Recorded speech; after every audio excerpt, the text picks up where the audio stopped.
من يهده الله فلا مضل له ومن يضلل فلا هادي له وأشهد أن لا إله إلا الله وحده لا شريك له وأشهد أن محمدا عبده ورسوله. أما بعد فإن خير الحديث كتاب الله وخير الهدي هدي محمد صلى الله عليه وسلم وشر الأمور محدثاتها وكل محدثة بدعة وكل بدعة ضلالة وكل ضلالة في النار. أعوذ بالله من الشيطان الرجيم. بسم الله الرحمن الرحيم. وإذ قال لقمان لابنه يعظه يا بني لا تشرك بالله إن الشرك لظلم عظيم. وقال تعالى في موضع آخر يا أيها الذين آمنوا قودها الناس والحجارة عليها ملائكة غلاظ شداد لا يعصون الله ما أمرهم ويفعلون ما يؤمرون. سب سے پہلے ہم اللہ رب العالمین کا شکر ادا کرتے ہیں جس کی تعریف و توصیف یہ بغیر انسان کی پوری زندگی ادھوری ہے. رب کریم کا احسان کریم ہے کہ انہوں نے ہمیں انسان بنایا، سب مخلوقات بنایا، ہمیں سوچنے سمجھنے کی صلاحیت پیدا عطا کی.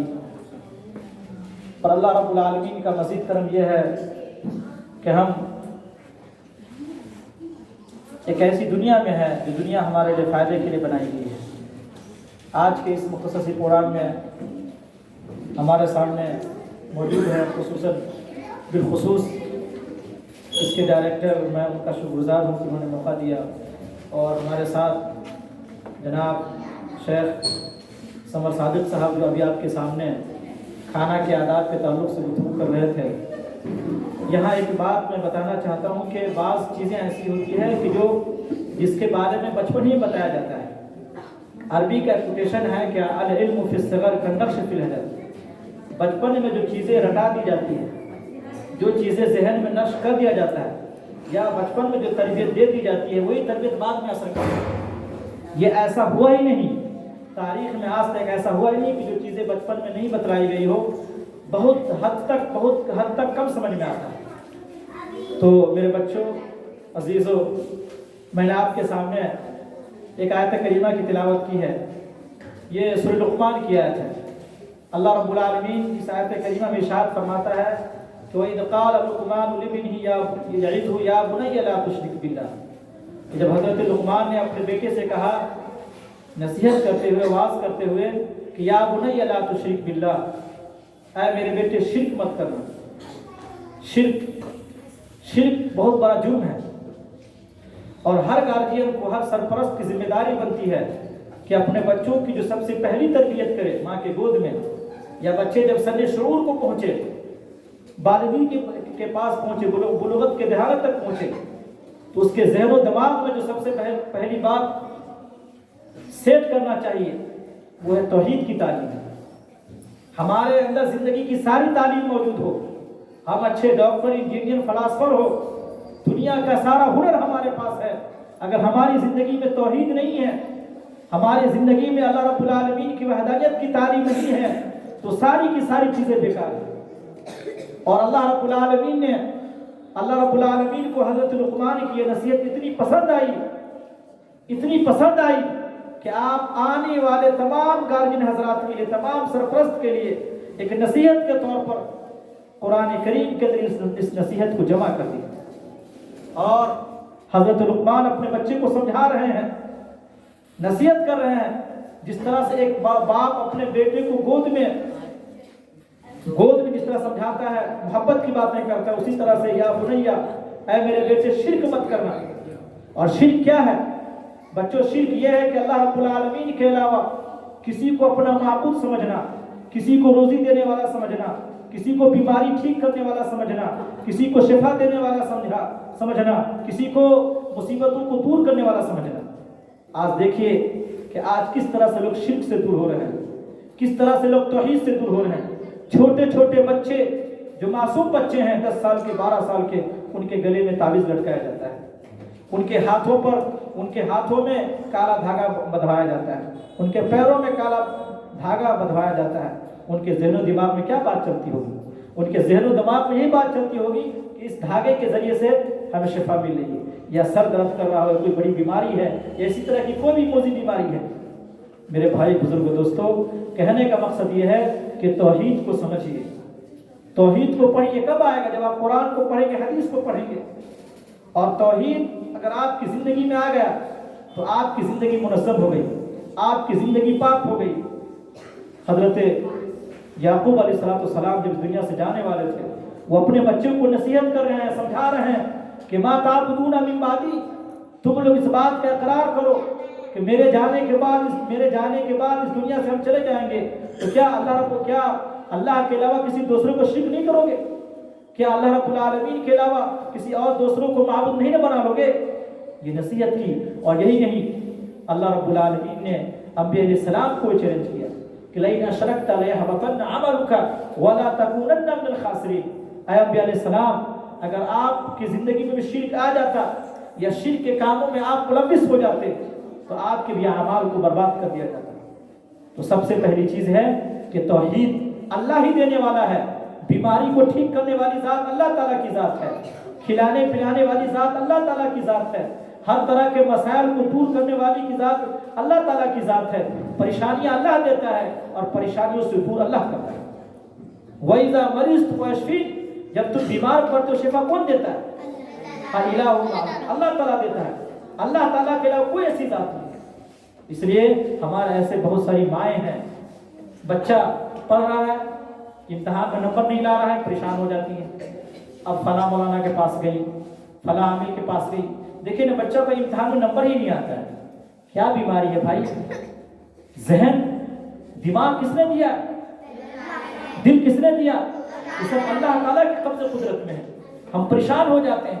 کبھی کبھار اس طرح کی پریشانی ہماری زندگی میں آ جاتی ہے، اس طرح کے مسائل ہماری زندگی میں آ جاتی ہیں، ہم اللہ کا در چھوڑ دیتے ہیں.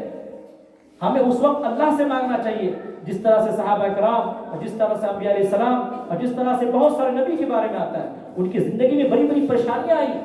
حضرت ایوب علیہ السلام کے بارے میں آتا ہے، حضرت موسیٰ علیہ السلام کے بارے میں آتا ہے، حضرت آدم علیہ السلام کے بارے میں آتا ہے. جب آپ جنت سے نکالے گئے تو آپ نے کس سے رجوع کیا؟ قال ربنا ظلمنا انفسنا وان لم تغفر لنا وترحمنا لنكونن من الخاسرین.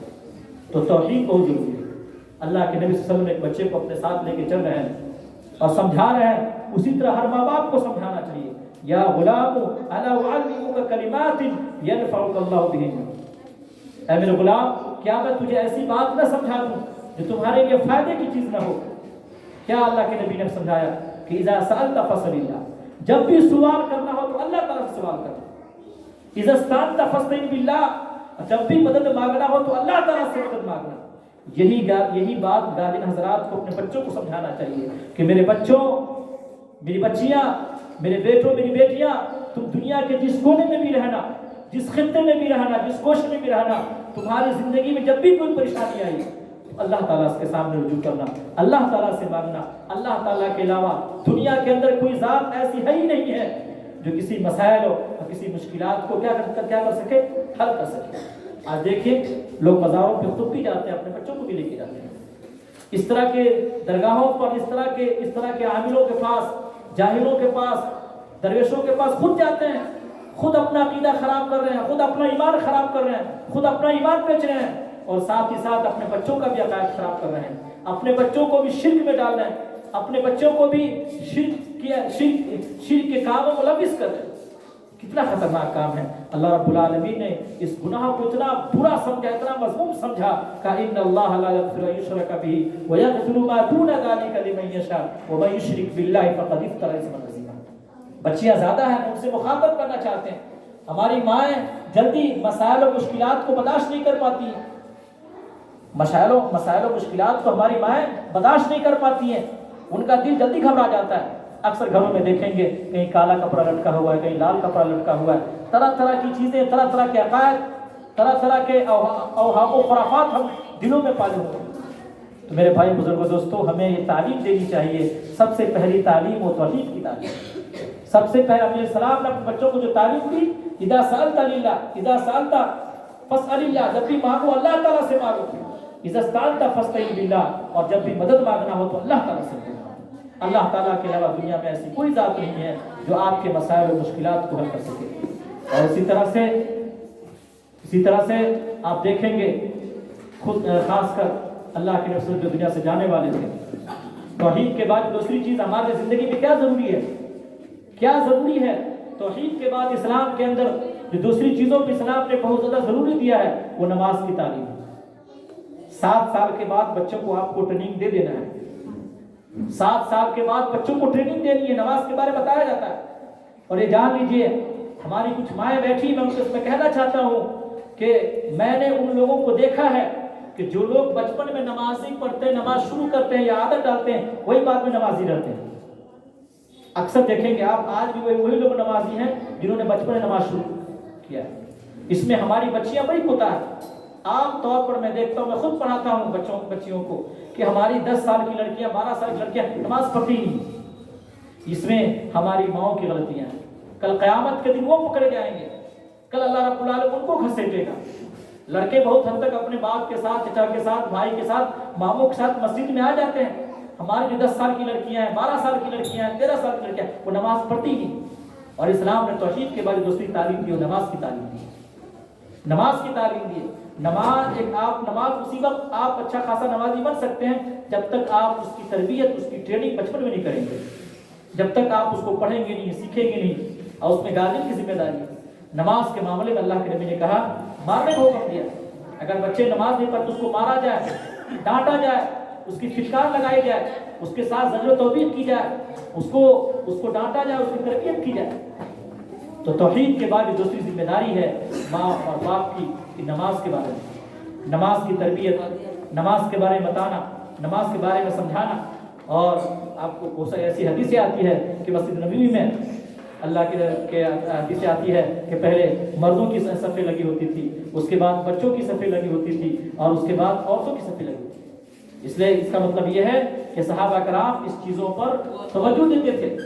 وہ جب مساجد میں جاتے تھے تو ساتھ میں اپنے بچوں کو لے کے جاتے تھے، اپنے بچوں کو لے کے جاتے تھے، اس لیے کہ جب تک آپ اپنے بچوں کو مساجد لے کے نہیں جائیں گے، اپنے ساتھ نماز نہیں پڑھائیں گے، اس کی ٹریننگ نہیں دیں گے، تب تک ایک بچہ نماز نہیں پڑھ سکتا ہے۔ اور نماز اس کی زندگی میں آ جائے گا۔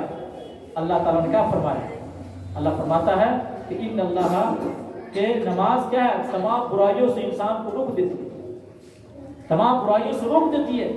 نماز جس کی زندگی میں آ گیا وہ تمام کے تمام تر برائیوں سے اپنے آپ سے رک جائے گا، پرہیز کر لے گا، اس کی زندگی میں ایک رونق آ جائے گی، اس کی زندگی میں ایک طرح کی خوشبو آ جائے گی۔ 2 چیزیں ہیں۔ اور جو آدمی توحید کا علمبردار ہوگا، توحید مضبوط ہوگا، وہ نماز کے اندر ہی مضبوط ہوگا۔ اور یہ دونوں چیزیں انبیاء کرام کی زندگی سے ملتی ہے۔ اور نماز ایک ایسی چیز ہے کہ جو آدمی اس نماز جیسے وصف کو پکڑ لیتا ہے، اس کے اندر اسلام کی اور بھی بہت ساری خوبیاں آ جاتی ہیں۔ اس کے اندر صداقت آ جاتی ہے، اس کے اندر امانت داری آ جاتی ہے، اس کے اندر عدل و انصاف آ جاتا ہے، اس کے اندر اور بھی ایسی بھلائیاں آ جاتی ہیں۔ تو بچوں کی تربیت کریں۔ ہمارے بہت سارے بچے اسکول جاتی ہیں، اسکول آنے کے بعد وہ نماز پڑھ سکتی ہیں، کم سے کم فرض نماز ہی پڑھیں، کم سے کم فرض نماز ہی پڑھیں۔ ظہر کا 4 رکعت فرض ہے، پڑھ لیں، عصر کا۔ اور یہ بات، ایک اور بات، شیخ مکرم یہاں بیٹھے ہوئے ہیں، ایک اور بات بہت ہی توجہ کے لائق ہے آپ لوگوں کے لیے کہ نمازوں کی جو دعائیں ہیں نا، دعائیں نماز میں نماز پڑھیں گے تب جا کے آپ کو دعائیں یاد ہوگی۔ ماشاءاللہ میں نے دیکھا کہ بہت سارے بچے الحمدللہ دعائیں یاد ہیں، ان کو بہت خوشی ہوئی۔ اس عمر میں جو دعا یاد کر لیا وہ پوری زندگی یاد رہا۔ ہمارے ایسے بہت سارے نمازی بتاتے ہیں کہ بڑھاپے بہت ساری دعائیں ہم کو نہیں یاد ہو رہی۔ آج بھی لوگ دعائیں قنوت ہے نا، اللہ اہدنی فیمن ہدیت، اس کے بدلے لوگ فلاں دعا پڑھتے ہیں۔ بھائی کیوں پڑھتے ہیں؟ آج بھی لوگ بڑے ہیں، انجینئر ہیں، ڈاکٹر ہیں، جنازہ کی جو دعا ہے حدیث میں اس کے بدلے پڑھتے ہیں، کہتے ہیں کہ ہم اس کے بدلے صرف فاتحہ پڑھ لیتے ہیں۔ کیا تماشا؟ دعا یاد نہیں کرتے ہیں۔ آج بھی سلام پھیرنے میں جو 4 دعائیں ہوتی ہیں، آخری کی دعا تھوڑا بھاری ہے، اللہم انی اعوذ بک من عذاب القبر، بہت سے لوگوں کو یاد نہیں، کچھ اس کے بدلے کیا پڑھ لیتے ہیں۔ تو حدیث آتی ہے کہ فلاں دعا پڑھ سکتے ہیں، مگر نماز میں جو اصل تو وہی پڑھنا چاہیے۔ وہ وقت مجبوری جائز ہے، بعض علماء نے اس کو جائز کہا ہے، مگر آج بھی بہت سارے ہماری ماں بہنیں اس کو دعا قنوت یاد نہیں ہوتا ہے۔ سرد تلاوت کی دعا وہ لوگ یاد نہیں کرتے ہیں، سرد تلاوت کی دعا، اس طرح کی بہت ساری دعائیں ہیں۔ تو جب تک آپ کی زندگی میں نماز میں جو آپ نماز پڑھیں گے تب جا کے دعائیں کیا ہوں گی، ادھر دھیان دیجیے، دعائیں یاد ہوں گی۔ نماز نہیں پڑھیے گا وہ دعائیں آپ کو یاد نہیں رہیں گی، اس لیے نماز پڑھیے گا تو دعاؤں کا کیا ہوتا رہے گا، ریہرسل ہوتا رہے گا، وہ دعاؤں کا ریویژن ہوتا رہے گا۔ اور جب نماز پڑھیں گے تو ساری دعائیں آپ کو یاد ہو جائیں گی۔ نماز پڑھیں گے تو سونے کی دعا آپ کے لیے آسان ہو جائیں گی، نماز پڑھیں گے تو سو کر اٹھنے کی دعا آسان ہو جائیں گی، وضو کرنے کی دعا ہے، وضو کے بعد کی دعا ہے، بیت الخلاء جانے کی دعا ہے، بیت الخلاء سے واپس ہونے کی دعا ہے، گھر سے نکلنے کی دعا ہے، آپ کی پوری زندگی منظم طور پر ہو جائے گی۔ اور ماں باپ کو چاہیے کہ ان دعاؤں پر بچوں کو غور کریں۔ جب بیت الخلاء، جب چھوٹی بچے جائیں تو پوچھیں کہ تم بیت الخلاء جانے کی دعا پڑھی کہ نہیں پڑھی ہے؟ بچے گھر سے نکلے، کتنی معقول دعا ہے، بسم اللہ توکلت علی اللہ لا حول ولا قوت الا باللہ العلی العظیم۔ اکثر بچے لوگ اس دعا کو نہیں پڑھتے ہیں، اس کے بعد کہتے ہیں ٹیک کیئر، بائے بائے، اس طرح کی تعلیم ہے۔ شریعت اسلامیہ نے ہمیں جو تہذیب دیا ہے، شریعت اسلامیہ نے ہمیں جو اخلاق بتلایا ہے، ہمیں جو تعلیم دی ہے، دنیا کے اندر کوئی ایسا مذہب نہیں جس کے پاس وہ تعلیم ہو، دنیا کے اندر ایسا کوئی ریزن نہیں ہے۔ اسلام سے بہتر تہذیب، اسلام سے بہتر تمدن اور اسلام سے بہتر زندگی گزارنے کا سلیقہ دنیا کے کسی مذہب کے پاس نہیں ہے۔ یہ میرا دعویٰ ہے، چیلنج ہے، اور رہتی دنیا تک نہیں ہے۔ اس لیے کہ اللہ رب العالمین نے فرمایا ان الدین عند اللہ الاسلام۔ میں شکر گزار ہوں، میں دیکھا ہوں تمہیں خوشی سے میرا دل باغ ہوا کہ شیخ مکرم اس ایران چمن میں اتنا بڑا کام کر رہے ہیں، دینی تعلیم و تربیت میں ایک ایسی جگہ جہاں توحید کا کام ہے۔ بہت سارے مدارس ہیں، بہت سارے مکتبے ہیں، بہت ساری جگہوں پہ قرآن پڑھایا جاتا ہے، مگر ایک ایسی جگہ جہاں خالص کتاب و سنت کی تعلیم دی جاتی ہے۔ بہت سارے بچے دعا یاد کرتے ہیں، مگر بازار سے کتاب خرید کے لاتے ہیں، جو تو سے یاد کر لیتے ہیں۔ ہماری بات بہنیں جاتی ہے کتابوں کی دکان میں، نورانی نماز، سچی نماز، پکی نماز، بھائی ان کتابوں میں صحیح دعا نہیں ہے۔ ان کتابوں کے اندر نورانی نماز، سچی نماز، پکی نماز، کیا کتابیں ہیں؟ وہ جو آپ نے ابھی جو دعائیں پڑھی ہیں وہ اصل دعا ہے۔ معصورہ دعا کو ہے، جو دعائیں تو بہت ساری ہیں، مگر بعض ایسی دعائیں ہیں جس کے لیے صحیح حدیث کا ہونا ثابت ہے۔ اگر ان دعاؤں میں صحیح حدیث نہیں ہے تو دعا بیکار ہے، وہ دعا بیکار ہے۔ وہ دعا جس کو اللہ کے نبی نے پڑھا، صحابہ کرام کو بتایا، وہ دعا اصل ہے۔ تو ابھی ماشاءاللہ آپ کے اس مکتب میں وہ دعائیں آپ کو یاد کرائی جا رہی ہیں جو بالکل صحیح حدیث کے مطابق ہے۔ اس موقع کو غنیمت جانیے، شیخ مکرم کے لیے دعا کیجیے کہ اللہ رب العالمین ان کی عمر کو اور لمبی کرے اور ان سے کام دے۔ کسی آباد چمن کے لیے کوئی بڑا مرکز نہیں چاہیے، کوئی بڑی حویلی نہیں چاہیے۔ صحابہ کرام کا جو حلقہ تھا، صحابہ کرام کا بہت تھوڑے لوگ تھے، بہت کم لوگ تھے، چند صحابہ کرام تھے، مگر وہ چند صحابہ کرام دنیا کے ایسے ایسے گوشے میں پھیل گئے اور ایسے ایسے خطے میں پھیل گئے اور خالص انہوں نے توحید کا کام کیا۔ اور ہماری بچیاں یہ اگر صحیح دعائیں سیکھ لے تو دین کا کام زیادہ کر سکتی ہیں۔ آپ ان بچیوں سے بہتر ہیں، آپ ان بچیوں سے بہتر ہیں جن کے پاس دین کی تعلیم نہیں ہے۔ آپ خوش نصیب ہے کہ اللہ تعالیٰ نے آپ کو ایسا موقع میسر دیا ہے۔ آپ خوش نصیب ہے کہ اللہ تعالیٰ نے ایسا آپ کو مرکز دیا ہے جہاں آپ دین کی صحیح تعلیم سیکھ رہے ہیں۔ یہی جب شروع میں نہیں ملتا ہے، بچپن میں نہیں ملتا ہے، تو ہماری بہت ساری مائیں بہنیں عمر بڑھ جانے کے بعد عمر کے آخری دہلیز پہ افسوس کرتے رہتے ہیں۔ تو ماشاءاللہ آپ دعائیں سیکھ رہے ہیں، آپ قرآن کی تعلیمات سیکھ رہے ہیں، آپ کو صحیح احادیث کی روشنی میں آپ کی تربیت کی جا رہی ہے، صحیح احادیث اور قرآن کی روشنی میں آپ کو صحیح عقائد کے حساب سے آپ کی تربیت کی جا رہی ہے۔ یہ آپ کے لیے بہت بڑا ہے، یہ آپ کے لیے کسی نعمت غیر مترقبہ سے کم نہیں ہے۔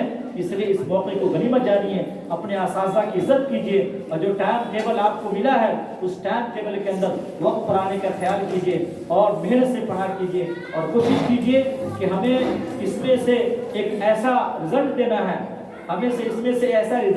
ہے، اور اپنے آپ کو اتنا تیار کرنا ہے کہ ہم کسی بھی گوشے میں جائیں تو الحمدللہ ہمیں کسی چیز کی کوئی تعلیم نہ ہو، ہمیں کسی چیز کی کوئی دقت نہیں ہے۔ ABO وغیرہ ہے، ABO ہے نا، ABO دنیا کی سب سے بڑی یونیورسٹی ہمارے یہاں ہندوستان کے اندر۔ میٹرک انٹر میں ہلکا ہلکا سوال آتا ہے، اسلام کے پہلے خلیفہ کون ہے، بچہ اس میں بھول جاتا ہے، وہ لکھتا ہی نہیں۔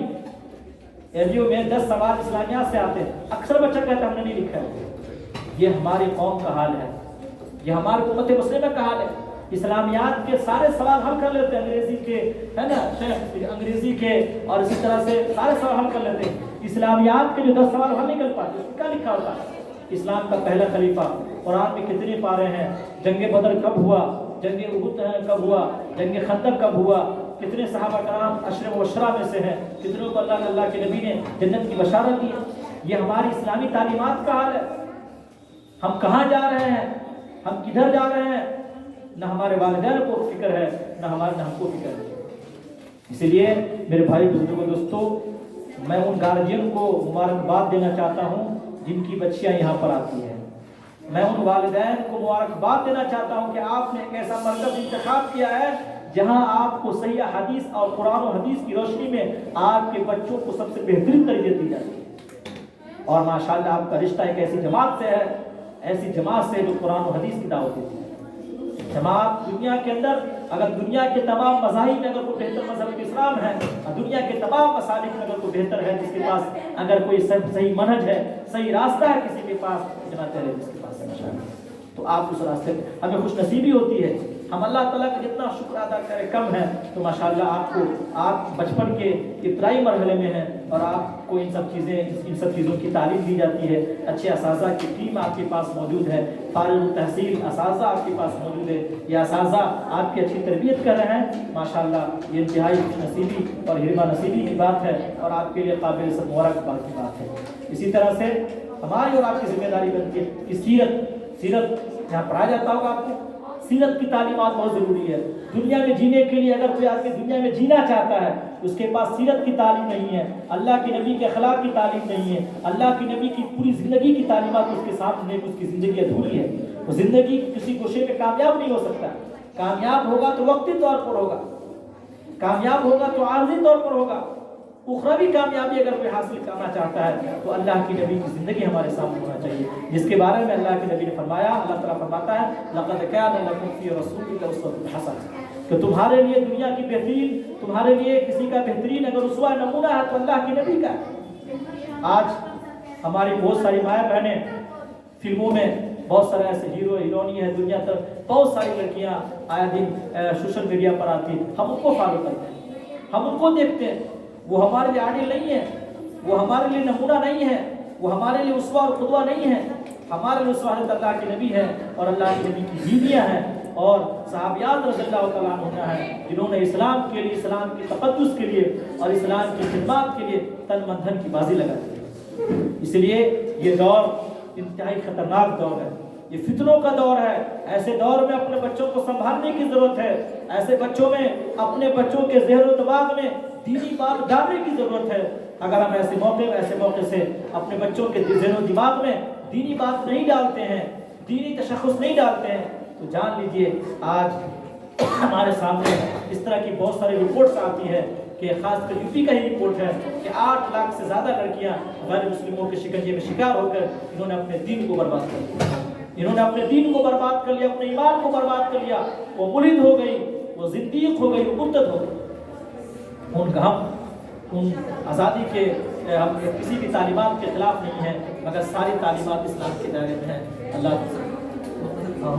تعالیٰ سے دعا ہے کہ اللہ رب العالمین ہمیں اور آپ کو قرآن و حدیث کے موافق زندگی گزارنے کی توفیق عطا فرمائے، اور ہم جب تک زندہ رہیں قرآن و حدیث کو ہم تھامے رہیں، اور ہم جب تک زندہ رہیں ہماری زندگی کو قرآن اور حدیث کے احکام و قوانین کے مطابق ہمیں اس پر چلنے کی توفیق عطا فرمائے۔ اللہ تعالیٰ اس مرکز کو، اس چمن کو آباد رکھے، شاد رکھے، اور ہر طرح سے اس کی حفاظت عطا فرمائے، اور اس توحید کے اس چھوٹے سے ضلع کو مزید بلند کرتا رہے، اور شیخ مکرم کو اللہ رب العالمین ہر طرح کی شرور و فتن اور ہر طرح کی نظر سے محفوظ رکھے، تاکہ اللہ یہی مرکز کا ہو کے میری بڑی خواہش ہے، میں جب بھی آتا ہوں علی گڑھ کہ یہاں ایک ایسا ادارہ ہو انشاءاللہ مستقبل میں جو توحید کی شمع کو روشن کرے، اس چمن میں پیدا ہوں گے بلبل و شیراز بھی، سیکل و ساحل ہوں گے صاحب اعجاز بھی، وآخر دعوانا الحمد للہ۔